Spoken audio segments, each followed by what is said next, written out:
Assalamualaikum warahmatullahi wabarakatuh. Alhamdulillahilladzi hadana lihada wa ma kunna linahtadiya laula an hadana Allah. Asyhadu an la ilaha illallah wahdahu la syarika lah wa asyhadu anna Muhammadan abduhu wa rasuluh la nabiyya ba'da. Amma ba'du. Rabbi ishrah li sadri wa yassir li amri wa hlul 'uqdatam min lisani yafqahu qawli. Qala Allah ta'ala bil kitabil karim. A'udzu billahi minasyaitonir rajim. Bismillahirrahmanirrahim. Ya ayyuhalladzina amanu kutiba 'alaikumus shiyam kama kutiba 'alal ladzina min qablikum la'allakum tattaqun. Wa qala 'aidan qala Allah ta'ala bil kitabil karim. A'udzu billahi minasyaitonir rajim. Bismillahirrahmanirrahim. Qad aflaha man zakkaha wa qad khaba man dassaha. Sesungguhnya beruntunglah orang-orang yang mensucikan jiwanya, dan merugilah orang-orang yang mengotorinya. Kita bersyukur pada Allah atas limpahan rahmat dan karunia yang Allah berikan hingga pada saat ini kita masih diberikan kesempatan dan kemudahan oleh Allah untuk menjalankan ibadah di bulan suci Ramadan ini. Rahmat Allah itulah yang senantiasa kita harapkan. Karena rahmat Allah itulah seekor singa yang kelaparan tidak memakan anaknya. Karena rahmat Allah itulah seekor burung elang yang ganas tidak memakan telurnya. Karena rahmat Allah itulah seekor gajah yang besar tidak menginjak anaknya. Rahmat Allah itulah yang kita harapkan pada hidup dan yang mati. Allahumma ighfir lahu warhamhu wa'afihi wa'fu anhu. Dan pada di antara dua sujud kita, Allahumma ighfir li warhamni wajburni warfa'ni warzuqni wahdini wa'afini wa'afani. Kemudian ada pertanyaan, mengapa orang yang berdosa itu tetap hidup? Jawabannya adalah karena Allah memberikan nikmat kehidupan. Tetapi orang yang hidup tidak semuanya dapat menjalankan ibadah puasa pada bulan ini. Kita lihat di rumah sakit, banyak saudara-saudara kita, mereka diberikan nikmat kehidupan, tetapi dicabut nikmat sehatnya oleh Allah Subhanahu wa Ta'ala.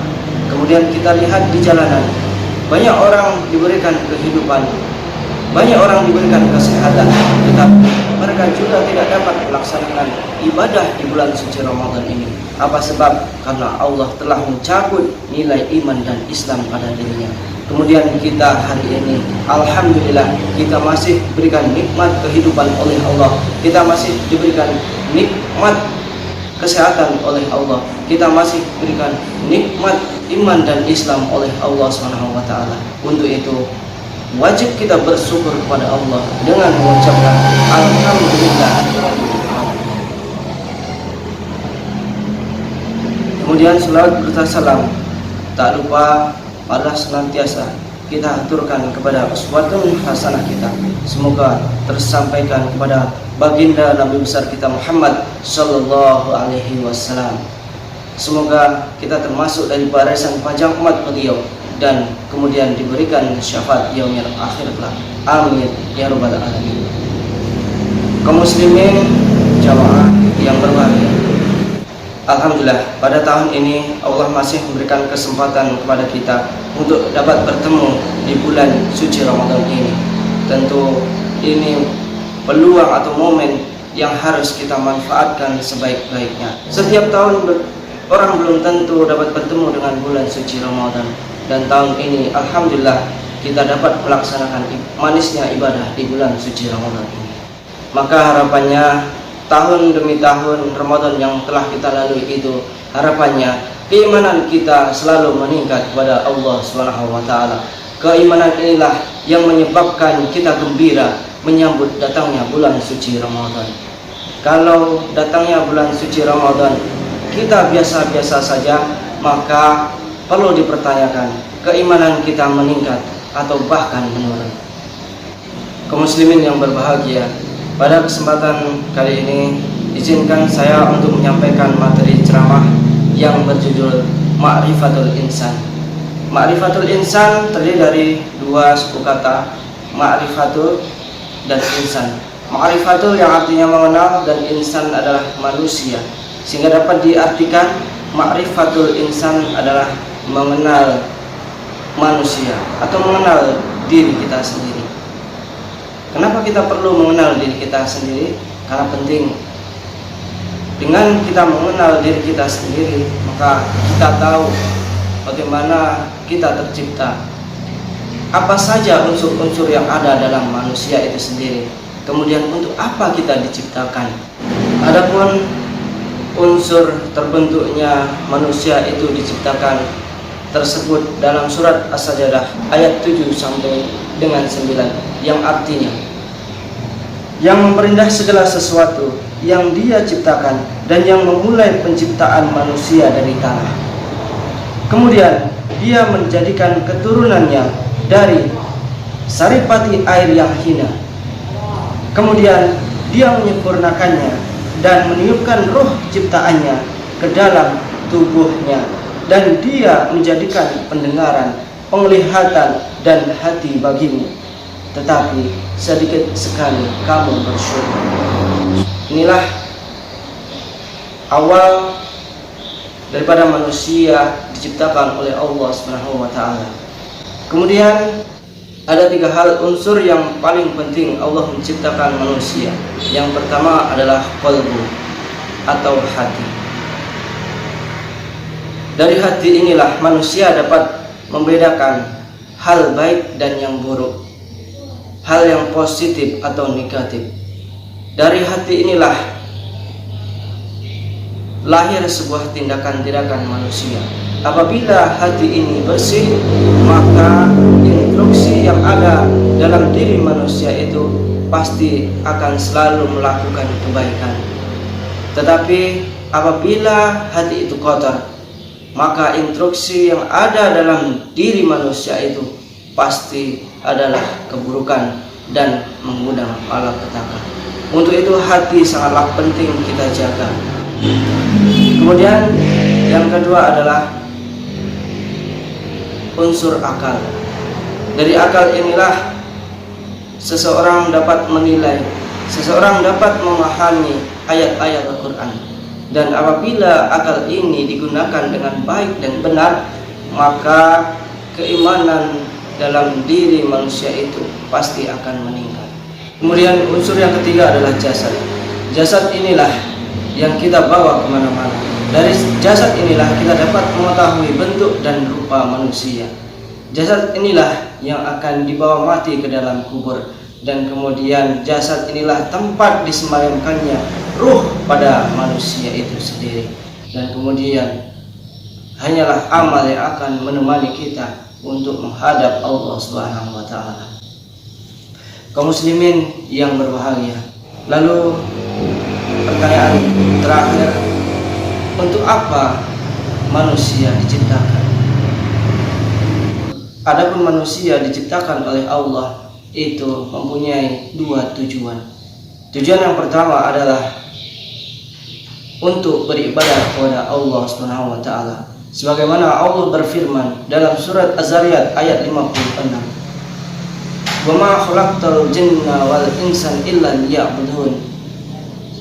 Tidak aku ciptakan jin dan manusia kecuali untuk beribadah kepada-Ku. Maka tak lain dan tak bukan kita hidup adalah untuk mengabdi kepada Allah Subhanahu wa taala. Kemudian tujuan yang kedua adalah Allah menciptakan manusia sebagai khalifah. Tercantum dalam surat Al-Baqarah ayat 30.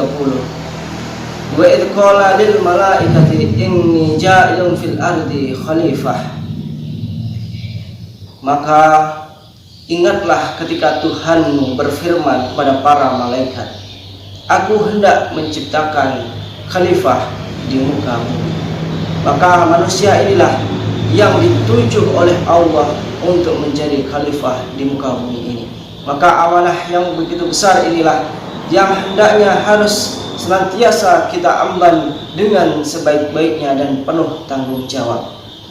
Karena jika amanah dari Allah yang diberikan sebagai khalifah ini kita sia-siakan, maka Allah akan membalasnya dengan balasan yang pedih.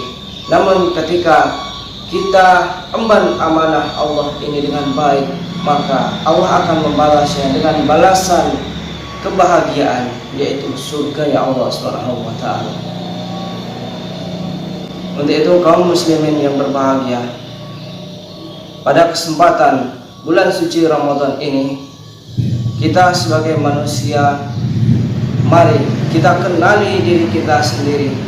Kita muhasabah diri kita, sejauh mana kekurangan kita, sejauh mana kekeliruan kita. Apakah iman kita sudah meningkat atau bahkan menurun? Apakah ketakwaan yang kita harapkan sudah kita dapat? Jika belum, mari kita sama perbaiki.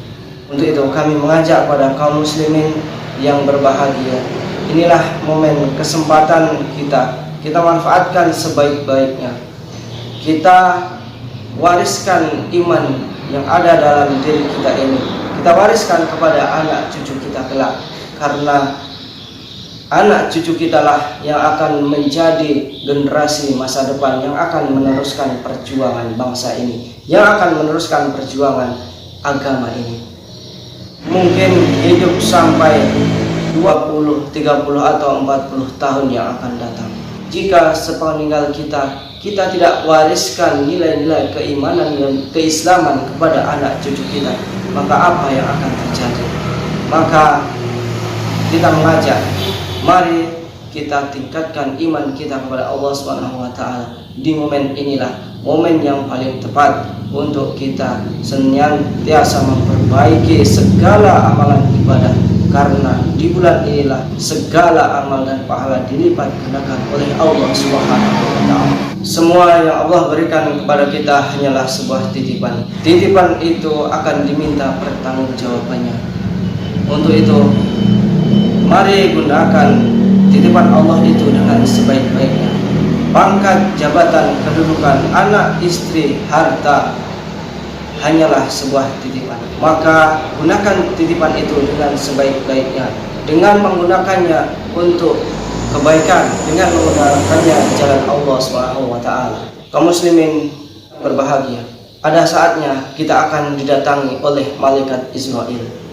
Ruh kita menangis, ruh kita merintih apabila amal ibadah yang kita lakukan ketika hidup di dunia tidak mencukupi. Tetapi ruh akan bahagia apabila amal ibadah yang kita lakukan semasa hidup di dunia itu berlebih. Dan kemudian malaikat Israel pun bertanya, la taqaf, janganlah takut, wala tahzan, jangan bersedih, wa absiru fil jannati kuntum tu'adun, dan surga yang telah nyata Allah janjikan kepadamu.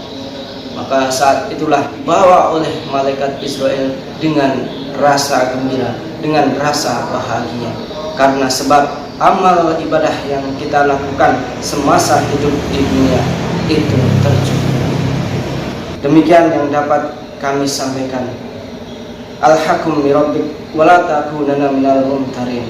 Saya akhiri billahi taufiq wal hidayah. Assalamualaikum warahmatullahi